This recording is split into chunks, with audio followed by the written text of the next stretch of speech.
Baik, kita lanjutkan untuk soal bagian I dan J. Buatlah ANOVA. Di sini dikatakan buatlah ANOVA. Kemudian C, bagaimana kesimpulan tentang regresi ini dilihat dari ANOVA. ANOVA adalah singkatan dari analisa of varian. Analisa of varian yang tujuannya adalah dipakai untuk menguji apakah persamaan garis regresi itu signifikan atau tidak secara bersama-sama.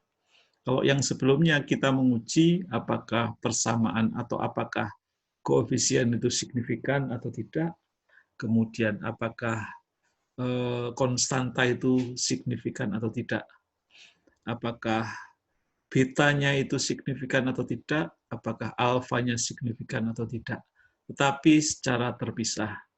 Namun kita sekarang akan menguji secara bersama-sama, namanya adalah dengan menggunakan ANOVA. ANOVA. Baik, kita lihat ANOVA. ANOVA adalah seperti ini. Analisa of varian terdiri dari source, kemudian sum of square, degree of freedom, dan mean square, kemudian F. Source itu adalah sumbernya. Sumbernya itu dari regresi, dari error atau residual. Perlu saya jelaskan lagi atau saya tekankan lagi, ada istilah yang mengatakan residual, ada yang mengatakan error, sama saja.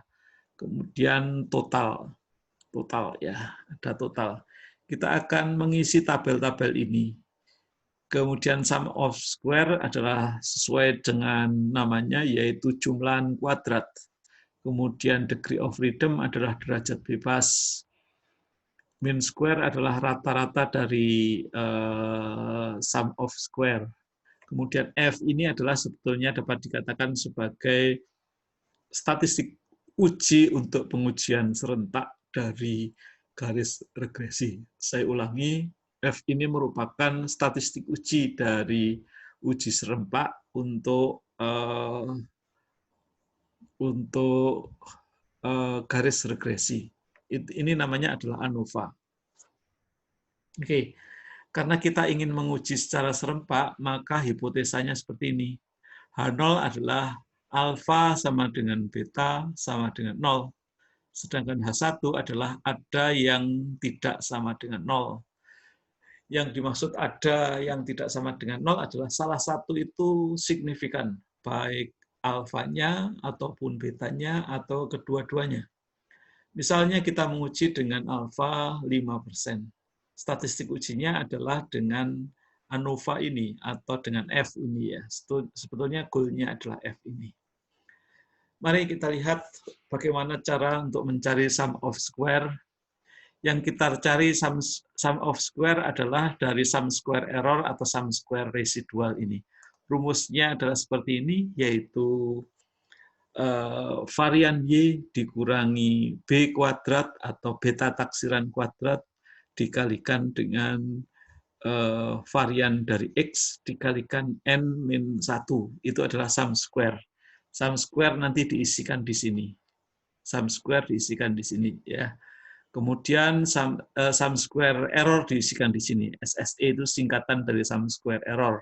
Kemudian SST itu adalah sum square total.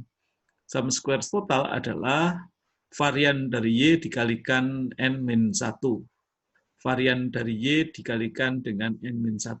Ini adalah sum square total. Nanti diisikan di sini. Sedangkan sum square regresi itu diisi dari sum square total dikurangi sum square error atau sum square residual. Residual, sum square error atau sum square residual. Derajat bebas. Derajat bebas regresi itu tergantung dari bentuk regresi linearnya. Karena yang kita pakai adalah regresi linear sederhana, sehingga variabel independen atau variabel X-nya itu hanya 1, maka regresinya adalah 1, atau degree of freedom-nya adalah 1, karena X-nya 1. Bukan Y sama dengan A0 plus A1X1, A2X2, itu berarti sudah multiple regresi. Di sini adanya hanya Y sama dengan A0 plus A1X1. Berarti ini adalah regresi linear sederhana. Oleh karena itu, degree of freedom untuk regresi itu adalah 1. Kemudian degree of freedom dari total adalah N-1. Tadi 12, berarti dikurangi 1, 11. Untuk degree of freedom error, berarti degree of freedom total dikurangi dengan degree of freedom regresi. Sedangkan untuk mean square tinggal dibagi. Sum square dibagi dengan degree of freedom-nya. Sum square dibagi dengan degree of freedom-nya. Sum square atau mean square hanya ada untuk regresi dan error atau residual saja. Sedangkan untuk F, ini adalah statistik uji dari pengujian serempak, yaitu melakukan hipotesa seperti ini, berasal dari mean square, ya, mean square regresi dibagi dengan mean square error atau mean square residual. 17.030, sekian dibagi dengan 2.522, sekian. Ini hasilnya adalah 6,751. 6,751, ya. Untuk mendapatkan ini, sum square error sudah didapatkan, sum square total sudah didapatkan, sum square regresi sudah didapatkan, degree of freedom atau derajat bebas sudah ada semua, mean square ada semua, kemudian statistik ujinya ada di sini F-nya, ya. Kemudian kita akan menentukan, ini adalah statistik uji atau F hitungnya. Sekarang kita akan menentukan daerah penolakan dengan F tabel. F tabel itu diambil dari F 0,05 karena di sini alfanya ditentukan 0,05, derajat bebasnya adalah 1 dan 10. 1 itu berasal dari ini, 10 adalah ini. 1 ini, 10 adalah ini. Mari kita lihat dari tabel, ya. Tabel F, ya, yang kita ambil adalah tabel F. Tabel F itu derajat bebasnya ada 2, 1, 10, ya. Dan alfanya 5% tadi, dikatakan alfa 5%. Alfa 5% itu ini, ya, alfa 5%, 0,05. Derajat bebas yang pertama adalah 1, yang kedua adalah 10. Nilainya adalah 4,9646.